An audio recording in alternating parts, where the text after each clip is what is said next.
എടാ ഇപ്പോൾ ഈ വണ്ടി പുകയുന്ന വീഡിയോ ഞാൻ കഴിഞ്ഞ് സെറ്റായിരുന്നു കിട്ടുമ്പോൾ മിക്കവും ചേട്ടാ വണ്ടി കത്തിക്കുവാണ് തന്നെ പുകയ്ക്കുവാണ് എഞ്ചിൻ അടിച്ച് പോയെന്നൊക്കെ ചോദിക്കുന്നത്. അതൊന്നും അല്ല സംഭവം. ഇത് KTMൻ്റെ ഒഫീഷ്യൽ ടൂളാണ്. KTMലും ബജാജിലും അവർ ഉപയോഗിക്കുന്ന ത്രോട്ടിൽ ബോഡി ക്ലീൻ ചെയ്യാൻ വേണ്ടി ഉപയോഗിക്കുന്ന ഒരു ടൂളാണിത്.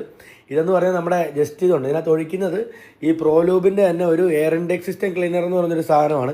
അത് ഒഴിച്ചിട്ട് എയർ കൊടുത്തിട്ട് നമ്മളിതിനെ നമ്മുടെ എയർ ഫിൽറ്റർ ഓപ്പൺ ചെയ്ത് അതിലേക്ക് കൂടെ എയർ ഇൻടേക്ക് വഴി നമ്മൾ ഇത് സ്പ്രേ ചെയ്ത് കൊടുക്കും. ഈ ക്ലീനർ സ്പ്രേ ചെയ്ത് കൊടുക്കുമ്പോൾ ത്രോട്ടിൽ ബോഡിക്ക് അതോടെ കയറി എക്സോസ്റ്റ് കൂടെ അങ്ങനെ ത്രോട്ടിൽ ബോഡി ക്ലീൻ ആവും. അതാണ് ടെക്നോളജി വരുന്നത്. അപ്പോൾ ഇത് എനിക്കൊന്ന് ഷോറൂമുകളിൽ മാത്രമേ ഞാനിത് കണ്ടുള്ളൂ. നമ്മൾ ഈ സാധനം കുറേ കഷ്ടപ്പെട്ടാണ് ഇത് എടുത്ത് മേടിച്ചത്. കാര്യം പുറത്തൊന്നും കിട്ടാനില്ലായിരുന്നത്.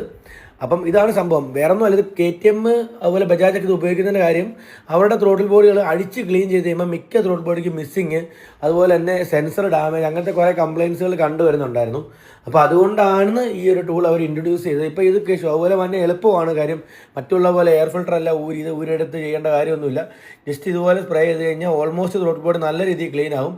മിസ്സിംഗ് ഉള്ള മിക്ക വണ്ടിക്കും മിസ്സിങ് മാറാറുണ്ട്. ഇത് ഒരു RSനൊക്കെ ഞങ്ങൾ ചെയ്തിട്ട് നല്ല റിസൾട്ട് ആയിരുന്നു. കാര്യം RS കൈ കൊടുത്താൽ കയറാത്ത വണ്ടി ത്രോട്ടിൽ ബോഡി ക്ലീൻ ചെയ്തപ്പോൾ മണിയുടെ ത്രോട്ടിൽ ബോഡി വരെ ക്ലീൻ ആയിട്ടുണ്ട്. ഞങ്ങളുടെ പേഴ്സണൽ അനുഭവമാണ്. അപ്പം താല്പര്യമുള്ളവരൊക്കെ വന്നാൽ മതി, ഇതുപോലെ അങ്ങ് പുകച്ച് ക്ലീൻ ചെയ്ത് തരാം. ഓക്കെ.